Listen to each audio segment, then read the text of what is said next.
Salam al-Masih means peace of the Lord Jesus Christ with you. My name is John Ghanem and I am from Yemen, an ex-Muslim. I give Islam in front of Kaaba 2014. அன்பான சகோதரர் சகோதரிகளே, என் பெயர் John கனெம். நான் ஏமனைச் சேர்ந்த ஒரு முன்னாள் முஸ்லிம். 2014ஆம் ஆண்டு காபாவின் முன் இஸ்லாத்தை நான் துறந்தேன். ஆனால் இஸ்லாத்தில் ஒருவர் இஸ்லாத்தை விட்டு விலகினால் மரண தண்டனை உண்டு.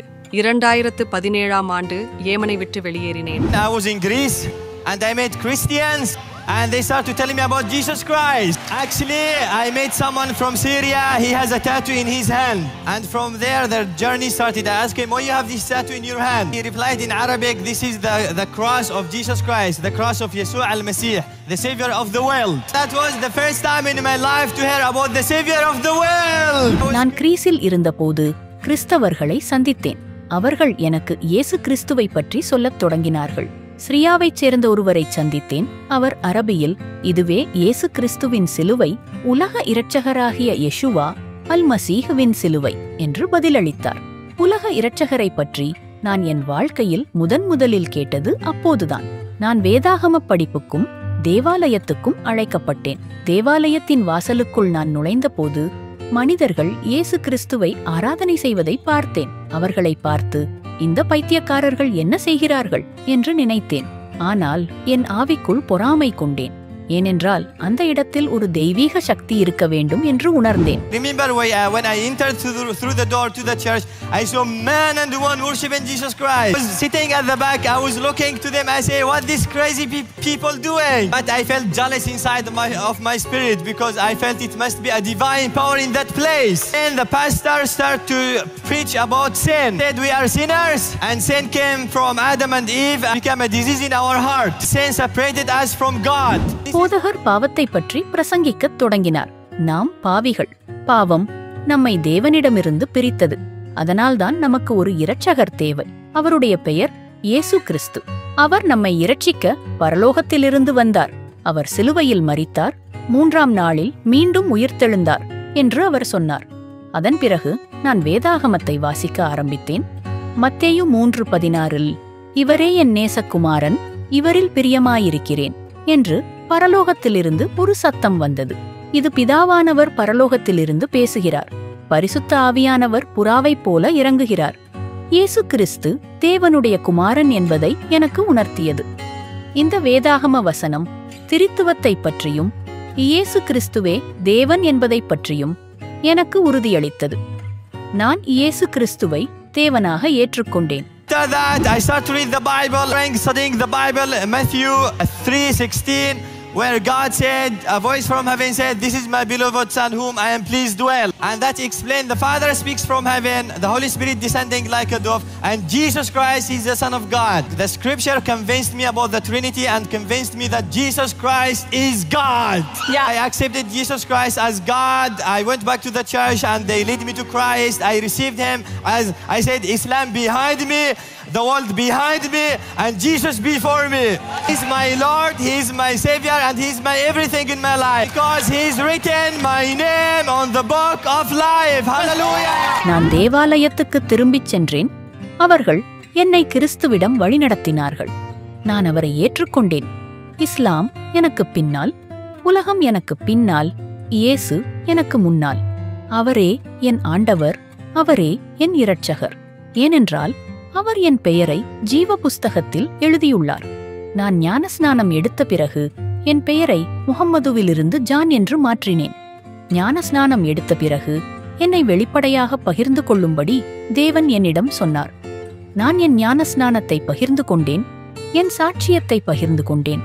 மேலும் இயேசு கிறிஸ்துவே தேவன் என்று சமூக ஊடகங்களில் பகிரத் தொடங்கினேன். நான் ஏமனில் திருமணம் செய்தேன். எனக்கு 2 மகள்கள் உள்ளனர். என் காணொளிகள் உலகம் முழுவதும் வைரலானது. மேலும் நான் துன்புறுத்தலையும் மரண அச்சுறுத்தல்களையும் பெற ஆரம்பித்தேன். எனவே என் மனைவி தலாக் விவாகரத்து செய்தார்கள். இப்போது என் மகள்களை நான் அணுக முடியவில்லை. நான் ஏமனுக்கு திரும்பிப் போக முடியாது. நான் ஏமனுக்கு திரும்பிச் சென்றால் அவர்கள் என்னை சிலுவையில் அறைவார்கள். I was married in Yemen. I have 2 daughters. and my videos was viral around the world, and I started to receive persecution and death threats. So they divorced my wife. Now I don't have access to my daughters. I can't go back to Yemen. If I go back to Yemen, they're gonna skin me alive. They're gonna crucify me. மத்தேயு 16 இயேசு கிறிஸ்து, ஒருவன் உலகம் முழுவதையும் ஆதாயப்படுத்திக் கொண்டாலும் தன் ஆத்துமாவை இழந்தால் அவனுக்கு என்ன பிரயோஜனம் என்று கேட்டார். நான் பயமற்றவனானேன். நான் மரணத்துக்கு பயப்படுவதில்லை. ஏனென்றால் நான் யார் என்று எனக்குத் தெரியும். நான் எங்கே போகிறேன் என்று எனக்குத் தெரியும். என் இருப்பு எனக்குத் தெரியும். நான் பரலோகத்துக்குப் போகப் போகிறேன் என்று எனக்குத் தெரியும். துன்புறுத்தல் நம் விசுவாசத்திலிருந்து பிரிக்க முடியாதது என்று நான் நம்புகிறேன். நான் என் குடும்பத்தை இழந்தேன். ஆனால் எனக்கு ஒரு பெரிய குடும்பம் இருக்கிறது. ஆனால் உலகம் முழுவதும் நிறைய பேர் ஒவ்வொரு நாளும் துன்புறுத்தப்படுகிறார்கள். ஆப்பிரிக்காவில், ஏமனில், ஆப்கானிஸ்தானில், பாகிஸ்தானில், இந்தியாவில் அவர்கள் கிறிஸ்தவர்கள். ஆனால் அவர்களுக்கு சமமான சுதந்திரம் இல்லை. இந்த மக்கள் வெகு தொலைவில் இருக்கிறார்கள். ஆனால் நாம் அவர்களுக்காக ஜெபிக்கலாம். இந்த மக்களுக்காக நிற்பதும், அவர்களுக்காக ஜெபிப்பதும், அவர்களுக்காக பேசுவதும் மிகவும் முக்கியம். நாம் நம் சகோதர சகோதரிகளுக்காக ஜெபிக்க வேண்டும். சுவிசேஷத்தை பெறாத அந்த நாடுகளுக்காக ஜெபிக்க வேண்டும். மேலும் ஜெபமும் சுவிசேஷமும் சாத்தானை பயமுறுத்துகின்றன என்பதை நினைவில் கொள்ளுங்கள். I became fearless. I don't fear death because I know who I am. I know where I'm going. I know my existence. I know I'm going to heaven. But there is a lot of people around the world. They receive persecution every day in Africa, in Yemen, in Afghanistan, Pakistan, India. They are Christians. They share the same faith, but they don't share the same freedom. For me, I can ask you now to pray for me because you see me, you can touch me. But these people, they are far away. We can't see them, but we can pray for them. It's really important to stand for these people, to pray for them, and to speak for them. To pray for our brothers and sisters, we need to pray for those countries who doesn't receive the gospel. This beautiful Bible, the treasure. And remember that prayer and evangelism, it scare Satan. So we need to pray. We need to be people of prayer and people of evangelism. Hallelujah. Praise the Lord. Hallelujah. நண்பர்களே, இன்றைய சாட்சி உங்களுக்கு பிடித்திருக்கும் என்று நம்புகிறேன். எல்லா நெருக்கடிகளிலும், எல்லா சந்தோஷங்களிலும் இயேசு எப்போதும் நம்முடன் இருக்கிறார். உங்கள் வாழ்க்கையிலும் அவர் அன்பும் சமாதானமும் இருக்கட்டும். இந்த சாட்சி உங்கள் நண்பர்களுடன் பகிரவும். அடுத்த வீடியோவில் மீண்டும் சந்திப்போம். இயேசு உங்களை நேசிக்கிறார்.